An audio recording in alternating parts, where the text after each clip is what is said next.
दोस्तों, जब हम परेशान या उदास हों तब हमें क्या करना चाहिए और कैसे अपने मन को वापस शांत कर सकते हैं। मन बड़ा फ्लिकरिंग होता है, हर पल बदलता रहता है, कभी कभी कहीं तो कहीं क्विवरिंग रहता है। डिस्टर्ब्ड मन से कई तरह की प्रॉब्लम्स होती है और मन अशांत रहता है। मन की शांति बहुत जरूरी है। जब तक आपका मन दिमाग शांत नहीं होगा तब तक आप किसी भी काम को नहीं कर सकते हैं। प्रेजेंट में कई रोगों की वजह से भी मन अशांत रहता है। जिस तरह बाजार में नई नई चीजें आ रही है, वैसे वैसे डिजीजेस हैज बीन इंक्रीजिंग और इस वजह से भी मन अशांत रहता है। हमारे जीवन में बहुत सारी डिफिकल्टीज आ जाती हैं, जिसके कारण हम स्ट्रेस को फील करते हैं। हम अक्सर देखते हैं कि हमारे मन या दिमाग में विचार का शोर और बाहरी शोर हर वक्त चलता रहता है, जिससे हम कभी शांति महसूस ही नहीं कर पाते। और होता ये है कि इस दिमाग में इतना तनाव हो जाता है कि जिससे हम बेचैन हो जाते हैं और हमारे मन में विचारों की एक लहर उठ जाती है जो शांत ही नहीं हो पाती। मन में उठने वाली लहरों को कैसे शांत करे, तो आए जानते हैं इस कहानी के द्वारा। एक बार बुद्ध अपने अनुयायियों के साथ एक नगर से दूसरे नगर की यात्रा कर रहे थे। यात्रा करते समय वे एक झील के किनारे चले। कुछ देर बाद वे सभी आराम करने के लिए रुके। सब कुछ शांत होने के बाद उनके एक शिष्य ने उनसे पूछा, जब हमारे मन में परेशान करने वाले विचार आते हैं तो हम मन को कैसे शांत कर सकते हैं।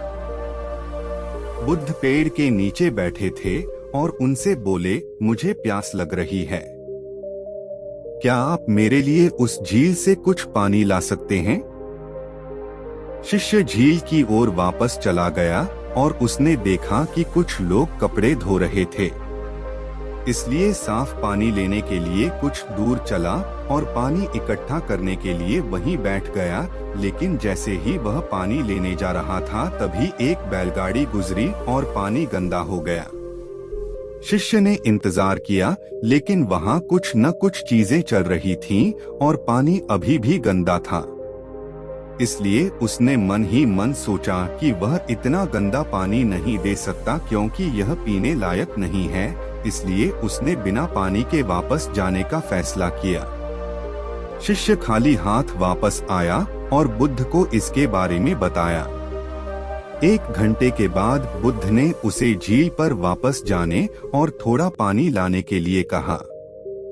शिष्य झील पर वापस गया और इस बार वह साफ पानी ढूंढने में सफल रहा। उसने बर्तन में पानी भरा और वापस बुद्ध के पास लाया। शिष्य ने बुद्ध को पानी दिया और कहा, पिछली बार जब मैं गया था तो पानी में बहुत कीचड़ था, लेकिन अब झील की सतह पर पानी साफ है। कैसे? बुद्ध ने उत्तर दिया, जब आप पिछली बार गए थे तो कीचड़ अस्त व्यस्त था और वह सतह पर पानी के साथ मिल गया था और पानी पीने के लिए अयोग्य हो गया था। लेकिन जब आप 1 घंटे के बाद गए तो कीचड़ अपने आप बैठ गया और आपको साफ पानी मिला जो पीने के लिए उपयुक्त था पीना। आपका मन भी ऐसा ही है, जब वह अशांत हो तो उसे कुछ समय दें और वह अपने आप ठीक हो जाएगा। आपको इसे शांत करने के लिए प्रयास नहीं करना पड़ेगा और समय के साथ आपका मन सहजता से शांत हो जाएगा। ये कहानी भी हमें यही सिखाती है कि जब हम बेचैन या दुखी हो तब हमें कुछ देर के लिए एकांत में बैठकर मन में चल रही विचारों की लहरों को शांत होने का समय देना चाहिए, क्योंकि हमारा मन अपने वास्तविक व्यवहार में वापस आ ही जाता है।